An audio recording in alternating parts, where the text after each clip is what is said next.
The scanner beam hit my chest before I could turn away, and I knew my 3 years of hiding were over. I was standing in the grain line at the edge of Colony Row 9, holding a ration bowl, when the alarm sound cut through the market noise. Guards in dark armor moved through the crowd like a closing net. I had filed my teeth down years ago. I had dyed my skin to match the gray-green tone of the people around me. I had wrapped my joints so my walk would not look wrong.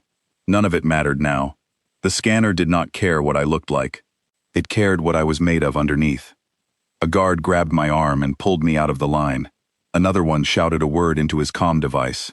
A word I understood, even after all this time away from my own language reports. The word meant irregular.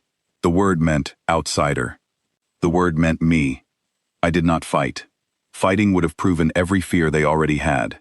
I let them push me forward, past the stalls of dried root vegetables and woven cloth, past children who stopped playing, to stare at the pale-skinned stranger being marched through their street.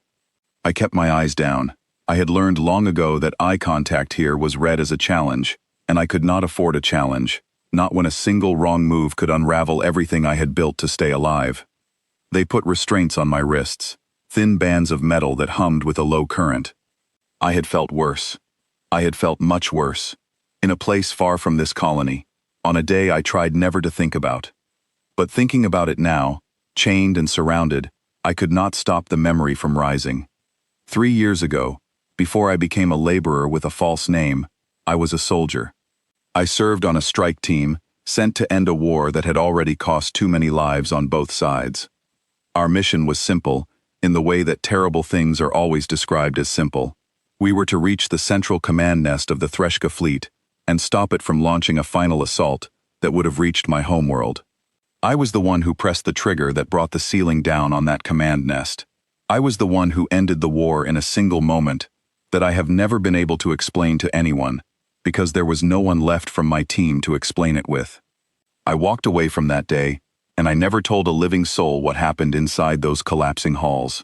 I simply disappeared into the wreckage of the empire I had broken, and I tried to become someone small enough that no one would ever look at me twice. Apparently, someone had been looking for exactly 3 years. They marched me through a checkpoint gate and into a transport pod that rose fast enough to press me back against the wall. Through the narrow window, I watched the colony shrink beneath us, its rooftops turning into a pattern of dull orange squares, until the pod broke through the cloud layer and the sky went dark and full of stars. We were leaving the colony behind. We were going up, toward the capital ring that orbited the homeworld of the people I had spent 3 years pretending to be. I had heard rumors about the new ruler of that ring. The old queen had died in the war, in the very collapse I had caused. Her successor was young, they said, ascended before she was ready, holding together an empire that still had generals who wanted revenge, and elders who wanted peace, and nobody who agreed on which path to take. I had told myself these rumors did not concern me. I had told myself a lot of things to get through the quiet nights on that colony. The transport pod docked with a soft shudder, and the guards pulled me out into a corridor lined with dark stone that seemed to drink in the light. My legs did not want to move, but I made them move anyway. There was no version of this where running would help me. There was no version of this where hiding would help me anymore either. The mask I had worn for 3 years had already failed. All I had left was whatever came next. They brought me into a wide chamber with a high ceiling, shaped like the inside of a shell, curved and smooth and strange. At the far end sat a figure on a raised platform, wrapped in robes the color of deep water, her posture straight and still. I could not see her face clearly from that distance, but I felt her attention land on me the way you feel a change in air pressure before a storm. The guards forced me down to my knees in front of the platform and stepped back, forming a line along the walls. I kept my head down, waiting for the sentence I assumed was coming, waiting for the word that would end this. I had made my peace with that possibility a long time ago, or at least I had told myself I had. Silence stretched out. It went on long enough that I finally lifted my eyes, just slightly, just enough to see her. She was younger than I expected, her features sharp and calm, her eyes a pale gold color that seemed to catch every bit of light in the room. She was looking at me the way you look at something you have been searching for, and are afraid to believe you finally found. Then she spoke, and the word she used was not a title, not an accusation, not the name of my species spoken like a curse. It was my call sign. The one only my old team ever used. The one that died with them on that command nest 3 years ago. I felt the floor tilt under me, even though I had not moved. Nobody living should have known that word. I had buried it along with everything else. I had built an entire second life specifically so that word would never reach another living ear, and yet this stranger, this queen of a people I had spent 3 years hiding from, said it like she had been carrying it for a long time, waiting for the right moment to set it down. I did not answer. I could not find a way to answer that would not confirm everything I had spent 3 years trying to hide. She rose from the platform and walked down the steps toward me, slow and deliberate, ignoring the sharp intake of breath from the guards along the wall. When she reached me, she knelt down so we were at the same level, which no one in that room seemed to expect, based on the way the guards shifted their weight. She asked if I remembered the command nest. I told her I remembered every second of it. She asked if I remembered a hostage chamber near the lower decks, a place where young nymphs of noble blood were kept during the war to keep their families cooperating with the fleet command. Something in my chest went cold and still. I did remember that chamber. I remembered breaking away from my team's main objective for less than 4 minutes. 4 minutes that could have gotten me killed. 4 minutes that were never in the mission plan, because I had found a group of children locked behind a door that was about to be sealed by the collapsing structure. I remembered pulling them out one by one and pushing them toward an escape pod that had no business being there, a pod I had rerouted from an evacuation bay against every order I had been given that day.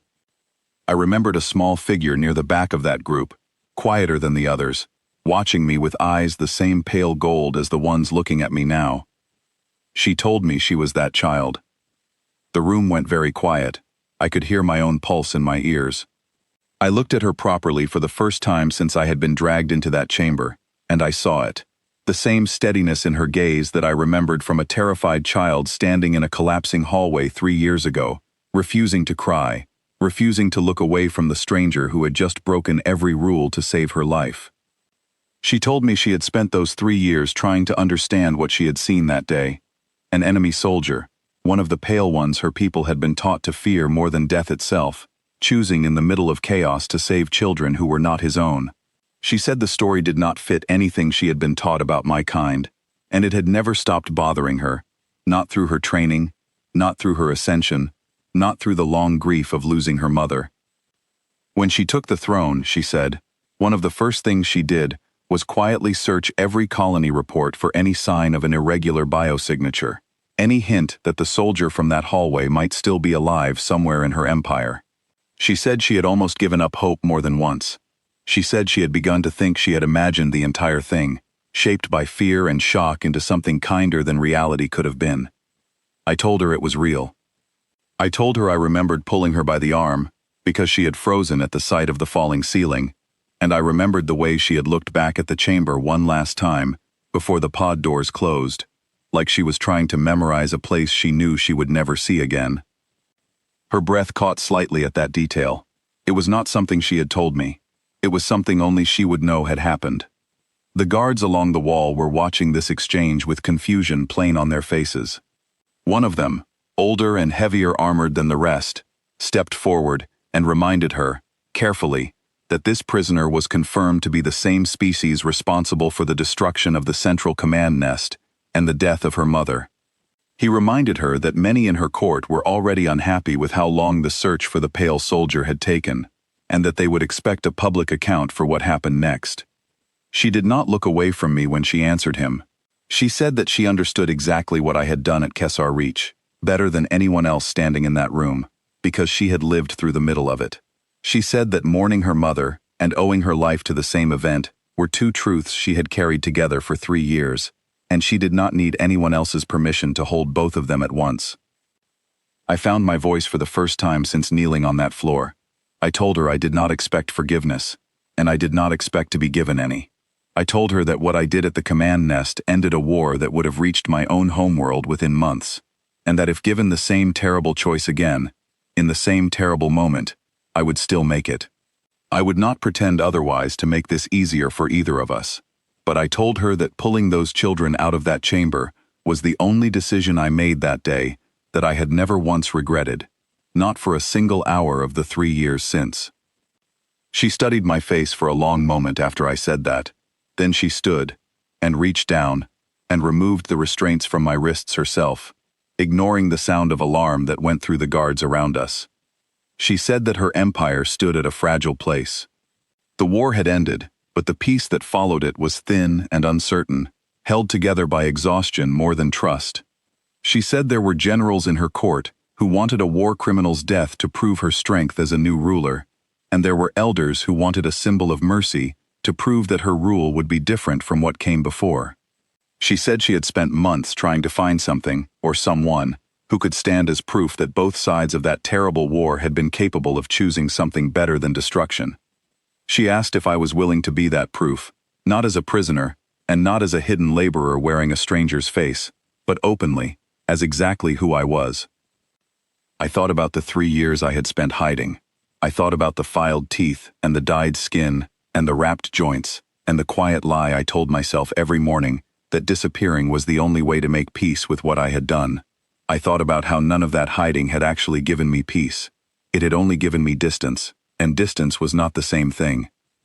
I told her I was done hiding.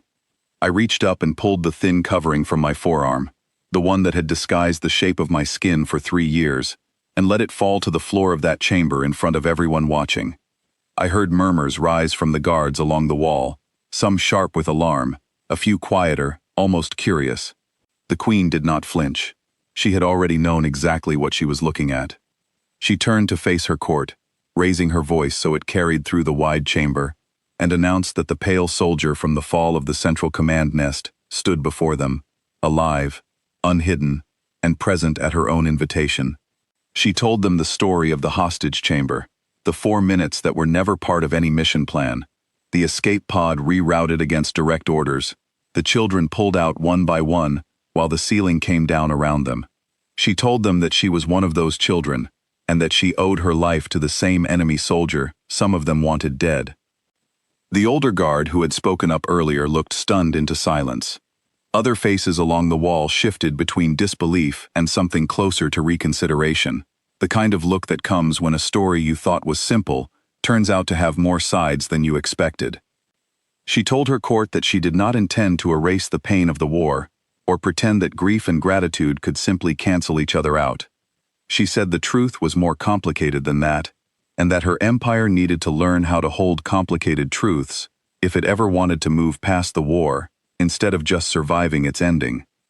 She said the soldier standing before them would remain in the capital ring, openly, under her protection, not as a trophy and not as a hostage, but as a living reminder that mercy had come from an unexpected place during the worst hour her people had ever faced. I stood in that chamber, unhidden for the first time in 3 years, and felt something in my chest ease that I had not even realized was still tight. It was not relief exactly. It was closer to the feeling of setting down something heavy. After carrying it so long, you had forgotten what it felt like to walk without it. In the days that followed, word of what happened in that chamber spread through the capital ring and out into the colonies below.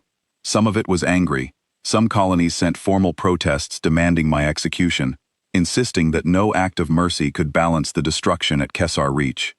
I understood their anger. I did not try to argue with it. I simply stayed where the queen had placed me, present and visible, refusing to disappear again the way I once had. Others reacted differently. A few colonies sent quiet messages asking to hear the full story, not to excuse the war, but to understand it. Slowly, unevenly, something began to shift in how people spoke about the fall of the command nest. It was no longer only a story about destruction. It had become a story with more than one ending, depending on where you were standing when the ceiling came down. The Queen and I spoke often in the months that followed, in a small side chamber away from the formal halls of her court. She asked me questions about my life before the war, about my homeworld, about the team I had lost in the same collapse that had taken her mother. I asked her about her own life since that day, about the weight of ruling an empire built on grief that no one quite knew how to put down. We did not always agree. There were days she looked at me, and I could see the war still sitting behind her eyes. the loss still raw no matter how much time had passed. I never asked her to set that aside. I only asked that she let me stand beside it rather than hide from it. There is a particular kind of relief that comes from being fully seen after years of being fully hidden, even when what someone sees includes the worst thing you have ever done. I had spent 3 years believing that the only way to survive among the people I had hurt was to become invisible to them. I had been wrong. It turned out survival was not the same thing as living, and I had only been surviving, quietly, in a colony that never truly knew me.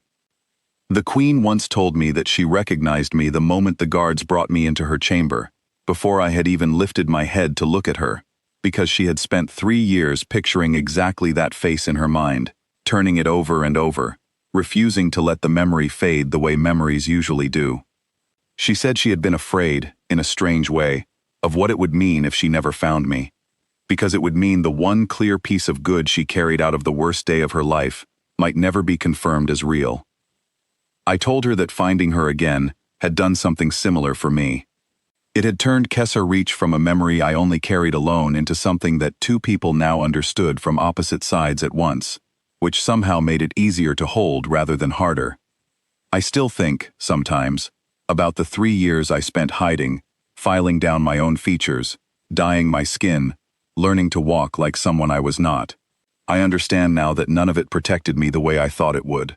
What protected me, in the end, was a single decision made in 4 minutes I never planned for, on the worst day of a war I helped end, remembered clearly by someone I never expected to see again. I stopped trying to disappear. I let myself be known, fully, by the very people I had once been most afraid of. And in return, I was given something I had not let myself hope for since the day the command nest fell. I was given a place to stand, in the open, as exactly who I was.